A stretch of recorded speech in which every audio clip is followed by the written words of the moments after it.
Le lieu historique du monastère des Augustines devient un lieu de vie et de mémoire. Nous apprenions le 29 juin 2015, en conférence de presse à Québec, que bien que les religieuses continuent d'habiter une partie du bâtiment, la fiducie du patrimoine culturel des Augustines a confié la gestion et les opérations des lieux à une OSBL appelée le Monastère des Augustines. Cet organisme prendra en charge l'animation, la gestion et les activités quotidiennes des lieux, dont un musée, des archives et une hôtellerie monastique qui comprendra 65 chambres authentiques et rénovées pour accueillir la population dès le 1er août 2015.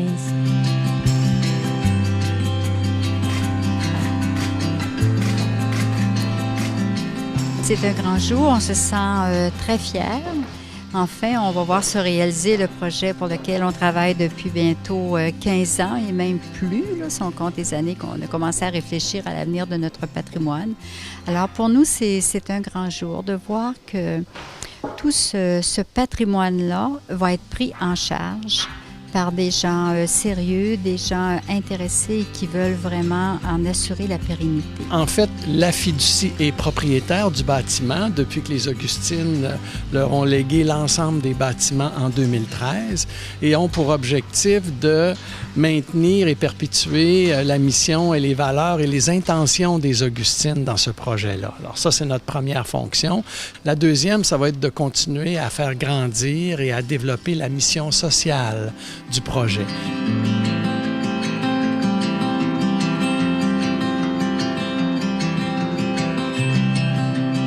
Donc, on travaille sur 4 grands projets de nature sociale et 2 de nature culturelle.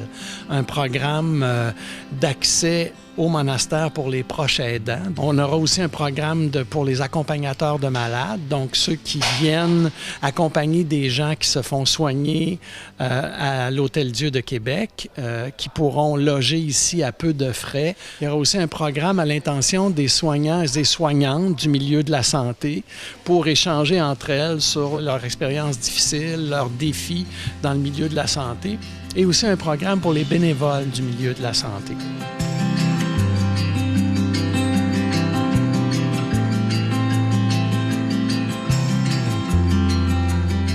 Il y aura 2 volets culturels aussi, c'est-à-dire l'accès aux collections, aux musées, à l'histoire des Augustines pour les jeunes de milieux scolaires, de milieux défavorisés, et puis également l'accès aux archives des Augustines, parce qu'il y a des documents extraordinaires qu'ils accumulent depuis 375 ans. Les archives ici, il y a 1 kilomètre linéaire de livres, d'archives et de livres anciens. C'est pas indifférent, hein?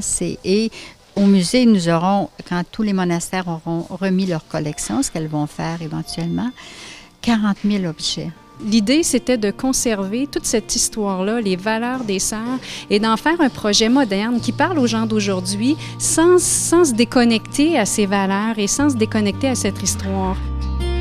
Il importe de préciser qu'au cœur du projet, il y a le Centre Catherine de Saint-Augustin qui offre en tout temps un ressourcement spirituel pour les visiteurs.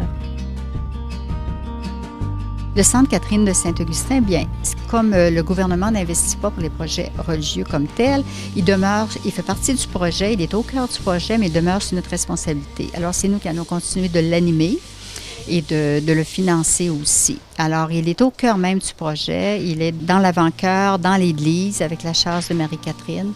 Et pour nous, c'est la figure spirituelle de ce projet-là. Catherine de Saint-Augustin, c'est une jeune femme, en fait, de 16 ans, une jeune Augustine qui est arrivée ici au pays en 1648 et qui a donné sa vie totalement pour l'Église canadienne, si bien qu'elle est appelée aussi cofondatrice de l'Église canadienne. Donc, le Centre Catherine, on le veut vraiment une expérience de rencontre avec celle qui rend l'intérieur plus beau. Les Amérindiens, on sait que c'est le nom qu'elle a donné à la bienheureuse Catherine. Donc, ça va être une expérience de rencontre avec elle, de sa vie spirituelle, de son expérience de la traversée, de venir au Canada et de se donner complètement à ce pays de mission. Mais il y a aussi que le plancher a été gonflé.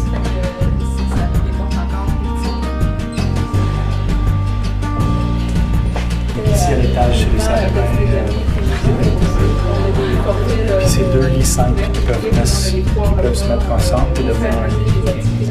J'invite vraiment tous les gens à venir à venir voir ce qu'on offre au musée et en même temps à venir voir aussi toute l'autre offre. Donc, des médecins, des psychologues, spécialistes qui vont venir parler, qui vont venir donner des ateliers de 2 jours, 3 jours, 7 jours sur, par exemple, la gestion du stress au travail. Ce qui est bien, encore une fois, c'est que chaque personne, chaque séjour va contribuer au volet social.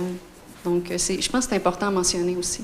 Il y a une intégration de toutes les composantes. Alors, le côté muséal, les artefacts qu'on retrouve ici, les lieux eux-mêmes, c'est un musée vivant aussi d'un certain côté, et le côté hôtelier, où on va venir vivre, entre autres, dans des chambres authentiques, des cellules des sœurs, une expérience tout à fait particulière qu'on va pouvoir vivre ici. Et les Amérindiens lui avaient trouvé un nom que je trouve merveilleux, et ça pourrait être un peu comme l'objectif de toutes les personnes qui viennent ici, s'ils pouvaient dire ça en partant, celle qui rend l'intérieur plus beau.